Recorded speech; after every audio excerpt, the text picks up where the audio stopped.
ওকে, দেখো সবাই, আজকে আমরা পড়বো আহ, রসায়ন, প্রথম পত্রের চতুর্থ অধ্যায়ের তাপ রসায়ন। আজকের টপিকটা হচ্ছে কোথায়? তাপ রসায়নের। তাপ রসায়নের এখানে প্রশ্নটা হচ্ছে, তা সবাই একটু কোয়েশ্চেনটা দেখো, যে প্রশমন তাপ কি? সকল শক্তিশালী অম্ল এবং ক্ষারের সকল শক্তিশালী অম্ল এবং ক্ষারের প্রশমন তাপের মান ধ্রুবক কেন? তো এই প্রশ্নটা আনসারটা করতে হলে আমাদের আগে করতে হবে প্রশমন তাপ। প্রশমন তাপ এটা আগে পড়তে হবে। তো সবাই একটু দেখো, প্রশমন তাপের সংজ্ঞাটা লিখি। প্রশমন তাপ, প্রশমন তাপ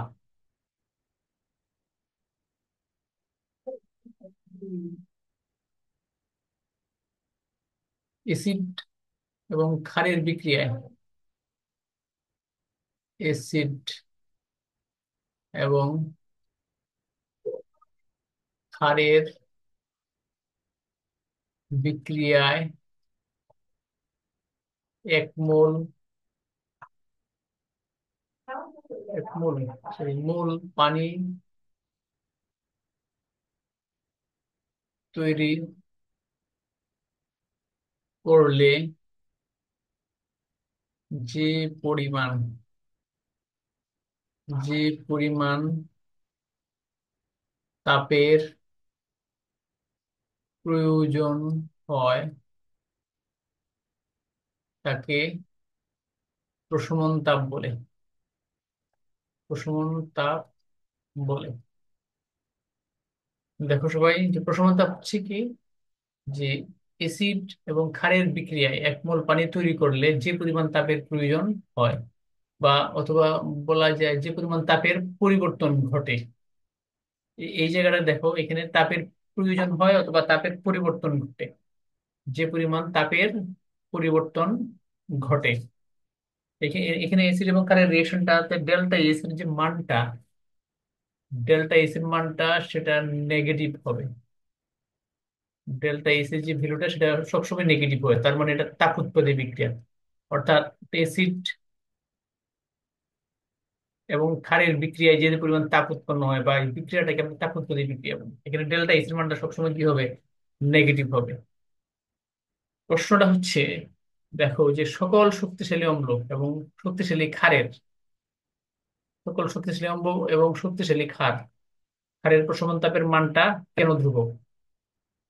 ঠিক আছে, এই প্রশ্নটা পড়বো, কিন্তু এর আগে আমাদের সংজ্ঞাটা জানতে হবে। যে প্রশমন তাপ, আবার বলতেছি, যে এসিড এবং ক্ষারের বিক্রিয়ায় এক মোল পানি তৈরি করলে যে পরিমাণ তাপের পরিবর্তন ঘটে তাকে প্রশমন তাপ বলে।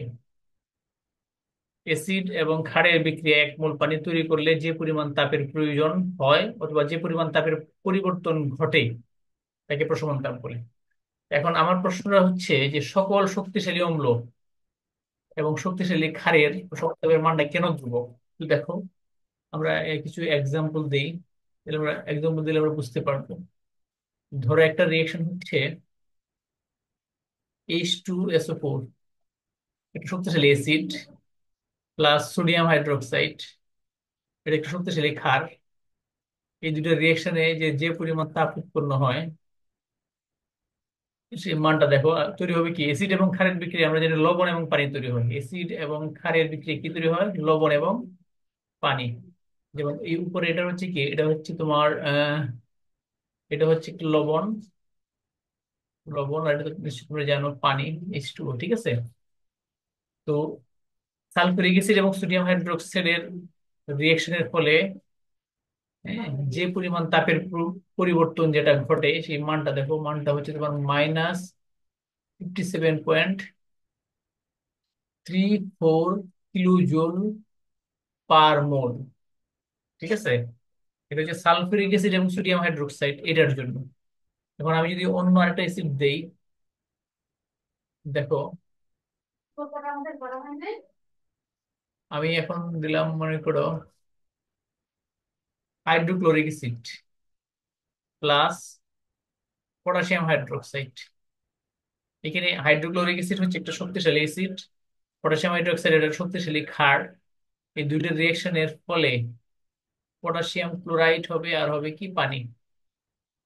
এটার ক্ষেত্রেও তুমি যদি ডেল্টা এইচ এর মানটা চিন্তা করো, ডেল্টা এইচ এর মান হবে কত জানো?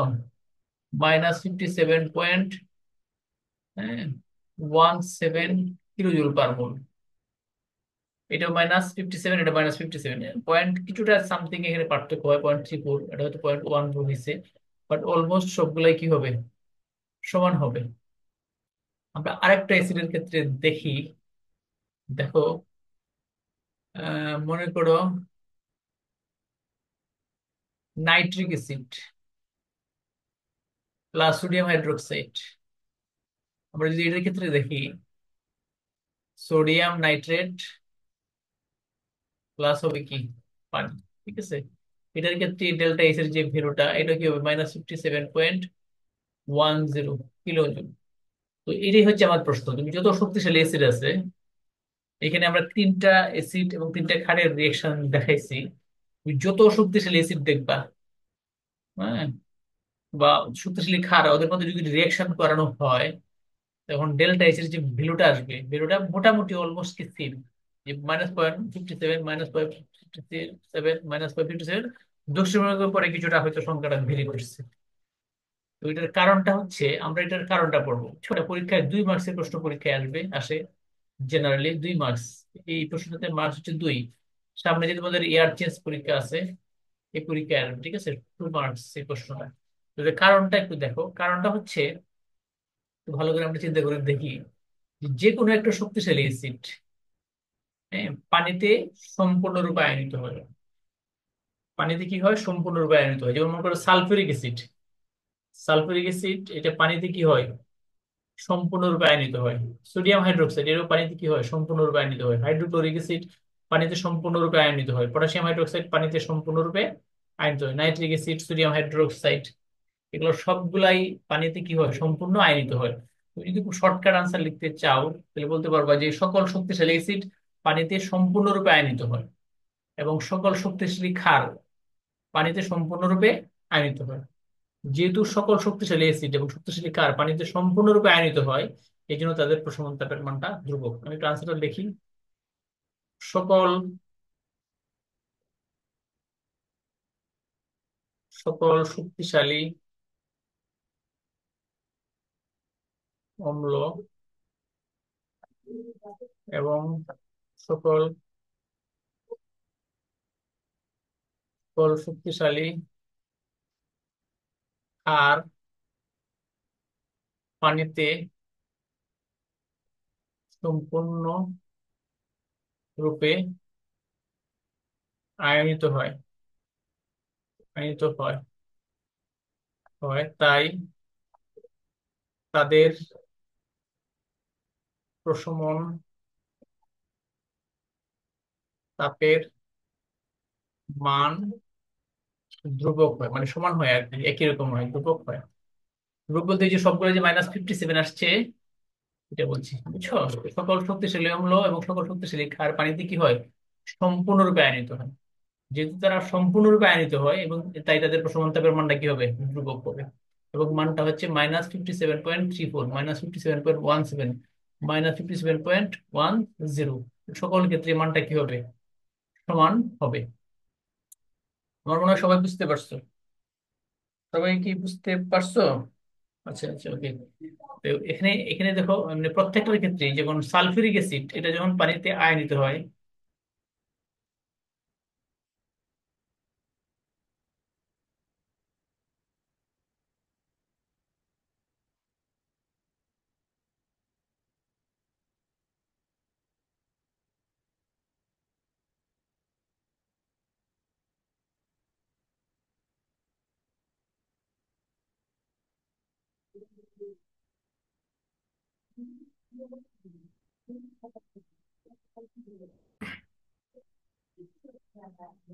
যে কারেন্ট চলে গেছিল মাঝখানে, আমার মনে হয় সবাই বুঝতে পারছো।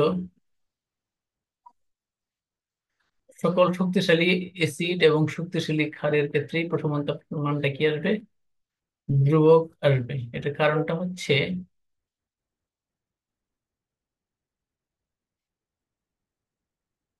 ওকে, আবার একটু দেখো, মাঝখানে কারেন্ট একটু ডিস্টার্ব করছে। তো আমরা কি বলছি যে সকল শক্তিশালী অম্ল এবং শক্তিশালী ক্ষার পানিতে কি হয়, সম্পূর্ণরূপে আয়নিত হয়, এবং তাদের মধ্যে যে একজ্যাক্ট যে রিয়েকশনটা সত্যিকার অর্থে যে প্রত্যেকটা এসিড থেকে আমরা কি পাবো, হাইড্রোজেন প্লাস পাবো। আর এটা প্রত্যেকটা ক্ষার থেকে পাবো এইচ, হ্যাঁ, H2O। তার মানে কি, দেখো তুমি এটার ক্ষেত্রে আমাদের মেইন রিয়েকশন কিন্তু এইটা, আবার এটার ক্ষেত্রেও মেইন রিয়েকশন কি এইটা, এবং আমরা এটার ক্ষেত্রে যদি চিন্তা করি এর মেইন মানটা কি, একই জিনিস। অর্থাৎ প্রত্যেকটার জন্যই অ্যাকচুয়াল রিয়েকশন যেটা, বা সত্যিকার অর্থে রিয়েকশনটা হচ্ছে হাইড্রোজেন প্লাস এবং ওইচ, হাইড্রোজেন প্লাস এবং ওইচ। ওরা হয়তো প্রশ্ন করবে যে তার সালফেট আছে, সোডিয়াম আছে, হ্যাঁ ওইটাও রিয়েকশন আছে। আমি যদি মনে করি এই রিয়েকশনটা তো হচ্ছেই, প্রথমটা কিন্তু দেখো সালফেটের সাথে কি হয়, সোডিয়ামের রিয়েকশন, সোডিয়াম সালফেট হবে, এই যে সোডিয়াম সালফেট হয়েছে। কিন্তু এখানে এসিডের হাইড্রোজেনের সাথে ওএইচ এর রিয়েকশন হচ্ছে, এখানে কি এসিডের হাইড্রোজেনের সাথে ওএইচ এর রিয়েকশন হচ্ছে, এখানে এসিডের হাইড্রোজেনের সাথে ওএইচ এর রিয়েকশন হচ্ছে। ওকে, এই জন্য আমাদের সত্যিকার যে রিয়েকশনটা, সত্যিকার রিয়েকশন কিন্তু অ্যাকচুয়ালি একটাই, এখানে হাইড্রোজেনের সাথে ওএইচ। প্রত্যেকটা অ্যাসিড থেকে আমরা হাইড্রোজেন পাই, প্রত্যেকটা ক্ষার থেকে ওএইচ পাই, হাইড্রোক্সিল আয়নটা পাই। এই জন্য সকল শক্তিশালী অ্যাসিড, যেহেতু অ্যাসিডের মধ্যে হাইড্রোজেন প্লাস আছে, এবং সকল শক্তিশালী ক্ষারে যেহেতু ওএইচ মাইনাস আছে, তাদের মধ্যে এক্স্যাক্টলি রিয়েকশন কিন্তু একটাই, একটা হচ্ছে হাইড্রোজেন প্লাস, একটা ওএইচ মাইনাস। ঠিক আছে, ওকে।